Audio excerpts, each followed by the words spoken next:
Hello everyone, it's Brian here in Toronto as usual. Today I thought I would do what turns out to be part 6 of a look at some of my favorite 12-inch singles. I think I'll wrap this up, either this one or maybe one more.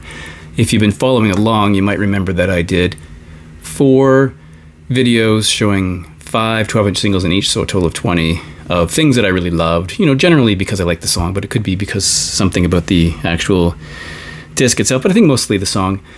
And then I did one where it was like random 12-inch singles where I used Discogs to shake the, you know, the phone, the app on the phone, and it would show you something. And I had to shake it a lot of times because I kept getting CDs and albums, but I eventually found some. I think I showed 8. And then I removed the app from my phone because I was sick of it. So I should have 5 here, but I actually have 7 because the last 3 kind of fit together in a way. So, but first let's talk about The Cure because I've been watching some videos recently from places like Scandinavia and the UK and the United States of people showing the newest Cure record. And I have been trying to get the newest Cure record, and it simply is not available in Toronto. I just checked 10 minutes ago online at one of my local stores, and they don't have it. So it's weird that they didn't ship them to Canada. You can get the CD. You can find that many places, but the album just is not available on vinyl. If you look at the inventory, it will say something like back ordered or awaiting stock or something like that. So it is a little strange, kind of frustrating. I checked even Amazon Canada. Amazon Canada doesn't have a copy currently, so I don't know what's going on. Why doesn't The Cure like us? On the other hand, I did watch the live stream. Well, I watched the recording of the live stream of their show in London, which I thought was fantastic. So I did hear some songs from the record there, but yeah, I guess I'll get it whenever it comes out. And it will be too much money. So speaking of The Cure, I thought I would start with this one. This is The Cure's Pictures of You from the year 1990. So this comes from Disintegration, which came out in, I think, the first half of 1989, and then this was not the first single, so it took a while for this to come out. So early, I don't know, sometime in 1990 this came out, Pictures of You. So it has Pictures of You, extended remix, and apparently that's incorrect. This is actually the Strange mix, weirdly. But when they put that track on the mixed up compilation, they called it the extended dub mix. That track kind of has 3 names, weirdly. Strange. And the B-sides are Prayers for Rain and Disintegration, recorded live at Wembley Arena in 1989. And if you know The Cure, you'll know that those appear on the Entreat album, the live album. But this is cool. I am one of those people who wants every single Cure 12-inch, and I am missing a small number of the ones that are really hard to find, but I do have quite a few. And by the time you get to the 90s, they're really hard to find. So this also says Pictures of You extended remix, which apparently is incorrect, of course. And there we have the other side. So a really cool 12-inch single. The only thing I don't like about them is, you know, when you get 12-inch singles from the UK, they're always in these flimsy card things, often without an inner sleeve. So don't really love that. Here's another one from 1990.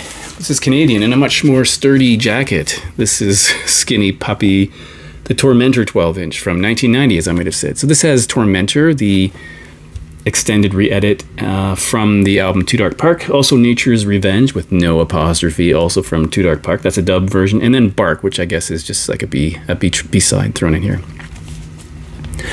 I have to say that's a pretty interesting album cover with these illustrations or paintings or whatever they are. Skinny Puppies, I've mentioned before, are an industrial band from Canada. It's a really strange one because they started out in sort of I guess a synthy, electro-industrial kind of style, and then sort of dropped more of the synth elements and kept with the industrial sound. They're an offshoot of Images in Vogue, which is a bit strange because Images in Vogue is a fairly well-known Canadian synth pop band, so completely different style, but really interesting. This says 45 RPM, but it's actually 33 1/3. Yeah, so there's even an address for how you contact the record label here. Network label. Network, which is a pretty cool Canadian record label. And this one is on this kind of cool blue vinyl, which says, the labels say 33 1/3 RPM, which is correct.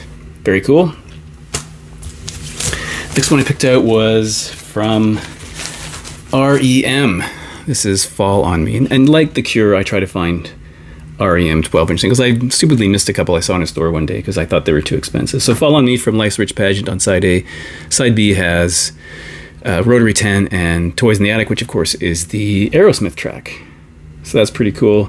Those both appear on Dead Letter Office, which is that oddball collection of strange REM tracks and cover versions. And I mean, Pale Blue Eyes from the Velvet Underground is on there that they covered. Really cool.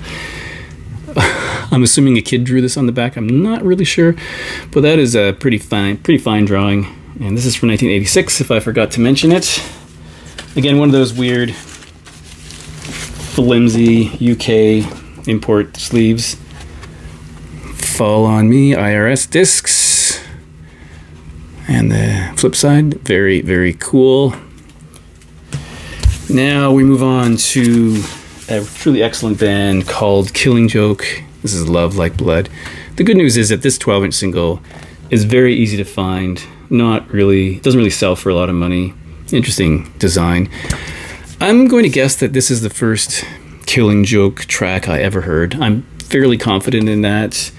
They, of course, released their first album in 1980, so this is 85, so this is 5 years down the road, so I missed a lot from this band. I had to go back and find out what was going on. So we have Love Like Blood version, followed by the album version of Love Like Blood, and Blue Feather, and a version of that, which is really cool. So love this one.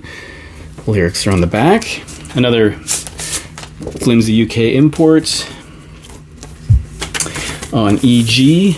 So there is 6 minutes and 42 seconds of that mix of Love Like Blood. Fantastic. Love that one. And then the next three kind of fit together. I was gonna, instead of choosing just 5, I chose 7 because these 3 kind of work together in an interesting way, I guess. So this one, many people already know, this is New Order's Blue Monday. The B-side is the instrumental called The Beach.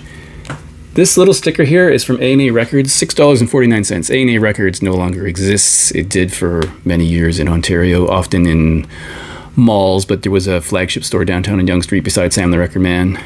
Well, just up the street, I guess. But look at the markdown, $4.97. This is, I guess, one of the biggest selling 12-inch records of all time. But oddly, because of the way it was made, my understanding is that they lost money on these because it's die cut.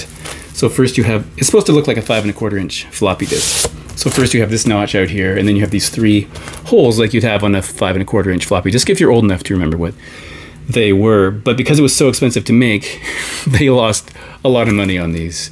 I used to see these all the time for around $5. I should have bought some more of them. But anyway, still in the shrink. This is not anywhere near my favorite New Order track. I do like it, but I'm more drawn to things like Your Silent Face, Age of Consent, even Temptation and things like that. But it's still interesting to have. It's a bit too, if I could say, a bit too dancey for me, if that makes sense.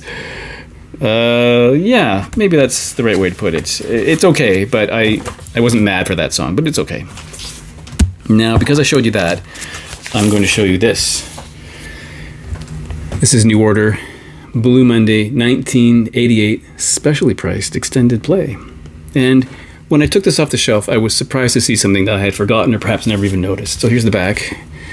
And if you read closely, you will see that the tracks that have 2 asterisks beside them, production supervisor on remix is none other than Quincy Jones. I don't think I ever really noticed that before. And topically, he died yesterday, age 91. So Arthur Baker also contributes to some remixes here. So you have the Blue Monday 1988 12-inch mix. You've got Touched by the Hand of God single version, which originally appeared on the Salvation soundtrack. You've got Blue Monday 1988 single version, and Blue Monday 1988 dub version. So that is cool. There's 2 of those tracks have the double asterisk, which is Quincy Jones. Now that's kind of a weird tie-in, right? But like many 12 inches, I don't think you would want to sit through 7 minutes of Blue Monday followed by, well, 7 minutes and 4 minutes, and I don't know, it's just a lot of Blue Monday 1988. If I had to choose, I would say I prefer the original mix to this, but it is interesting to see what they did, and you get those callbacks to the original. Like, it's obviously Blue Monday, a little different, but I think I prefer the original. Now, let's go even further down the road for this, which is New Order's Blue Monday 95. So the Blue Monday 1995 12-inch single. And this is at a time when New Order stylized their name without a space in between. They ran it all together, so they ran Blue Monday together. So this has Blue Monday 95. the Hard Floor mix. I think Hard Floor were or still are perhaps, an Italian electronic music duo. We've got the Andrea mix and the Manuela mix, plus the original mix. So 4 tracks. I mean, I have never listened to all 4 at once. That seems like a lot. I don't remember where I got this. I think in some cases on this record, we're pushing into techno territory. We're pushing into perhaps Euro disco. So maybe not my most loved, oh, it's a bit dirty, most loved musical genres there, but this really pushes the envelope of things that I could actually listen to and have in my collection. But in listening to it, you know, it does bring back memories of the original, and I don't hate it or anything, but it is a little out there in terms of things that I'd normally listen to. But on the other hand, it's cool to have it. So that's kind of interesting. So that's it. I was going to say 5, but it's 7 12-inch singles that I really like. So thanks for watching. I'll see you in the next video.